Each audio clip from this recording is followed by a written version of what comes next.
किसी ने बड़े कमाल की बात कही है कि ये अंगूठा जितना मोबाइल पर फिराते हो इतना ही अगर माला पर फिराया होता तो जिंदगी की बात ही कुछ और होती। नमस्ते, मैं हूं आरजे कार्तिक। माय एफएम से एक बड़ी छोटी सी कहानी है एक संत और उनके दो शिष्यों की। एक दिन महात्मा जी, जो उनकी कुटिया थी, जो उनका आश्रम था, उसके ठीक सामने एक तालाब था, वहां पर बैठे हुए थे और उन्होंने देखा कि एक बगुला आकर के मछली को खाने की तैयारी में। तो महात्मा जी ने, क्योंकि महात्माओं का स्वभाव होता है, करुणामय उनका स्वभाव होता है, दया का स्वभाव होता है, उन्होंने उस बगुले को उड़ा दिया। कुछ दिनों के बाद उनकी मृत्यु हो गई, उन्हें नरक प्राप्त हुआ और उन्होंने अपने पहले शिष्य को स्वप्न में दर्शन दिया और आदेश दिया कि बेटा, हम जब दुनिया छोड़कर गए तब हमने बगुला उड़ा दिया था, तुम ऐसी भूल मत करना, हमें नरक मिला है। कुछ समय के बाद जो पहला शिष्य था उसके सामने भी यही दृश्य आया। ऐसा ही कुछ हुआ। जब वो तालाब के किनारे वहां टहल रहा था तो उसने देखा कि एक बगुला जो था वो मछली खाने की तैयारी कर रहा था। उस पहले शिष्य ने उस बगुले को नहीं उड़ाया क्योंकि गुरुजी का आदेश यही था। फिर क्या हुआ? कुछ समय बाद उसकी भी मृत्यु हो गई और उसे भी नरक प्राप्त हुआ। आकाशवाणी हुई, जो दूसरा शिष्य था उसे यह सुनाई दिया कि भैया बगुले को उड़ा देना। अब उसे समझ ही नहीं आया कि करें तो करें क्या।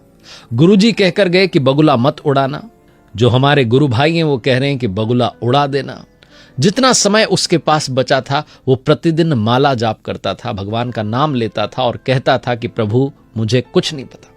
बगुले में भी आप हो, मछली में भी आप हो, आप हर कण में हो, हर क्षण में हो, आपकी लीला आप ही जाने, मुझे कुछ पता नहीं है। ना तो मैं बगुले को उड़ाना चाहता हूं, ना उसको रोकना चाहता हूं, ना मछली से मुझे कुछ लेना देना। मुझे कुछ समझ नहीं आता, मुझे सिर्फ आप समझ में आते हैं। जो कुछ करना है आपको करना है। बस यही बात, यही प्रार्थना वो प्रतिदिन करता था। और एक दिन आया जब वो दुनिया छोड़कर चला गया। उसे प्रभु का धाम मिला, स्वर्ग मिला। नारद जी ने भगवान जी से पूछा कि भगवान जी, एक महात्मा, उनके दो शिष्य, महात्मा जी को पहले शिष्य को नरक भोगना पड़ रहा है, दूसरे वाले को आपने सीधा अपना धाम दे दिया, ऐसा क्यों? तो भगवान जी बताते कि जो महात्मा जी थे उन्होंने बगुले को तब उड़ा दिया जब वो भूखा था, कई दिनों से भूखा था, वो तड़प तड़प कर मर गया, इसलिए महात्मा जी को पाप लगा, उन्हें नरक भोगना पड़ा। जो उनका पहला शिष्य जिसने बगुले को नहीं उड़ाया, उस दिन बगुले का पेट भरा हुआ था, वो तो विनोदवश ऐसे ही मजाक में कि चलो मछली को छेड़ते हैं, इसको परेशान करते हैं, इसको खा लेते हैं, विनोदवश उस मछली को पकड़ना चाह रहा था। तब उस शिष्य ने बगुले को नहीं उड़ाया, उसे बगुला उड़ा देना चाहिए था, इसलिए उसे भी पाप लगा, मछली मर गई और उस शिष्य को नरक भोगना पड़ा।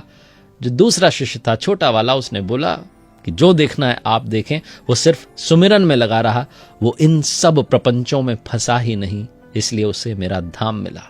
जब आप सब कुछ प्रभु पर छोड़ देते हैं तो उनकी लीला वो जाने, सब कुछ आपके जीवन में उनकी कृपा से होने लगता है। छोटी सी कहानी बस यही बताती। एक बार फिर से वही बात जो अक्सर आपसे कहता हूं, कर दिखाओ कुछ ऐसा कि दुनिया करना चाहे आपके जैसा।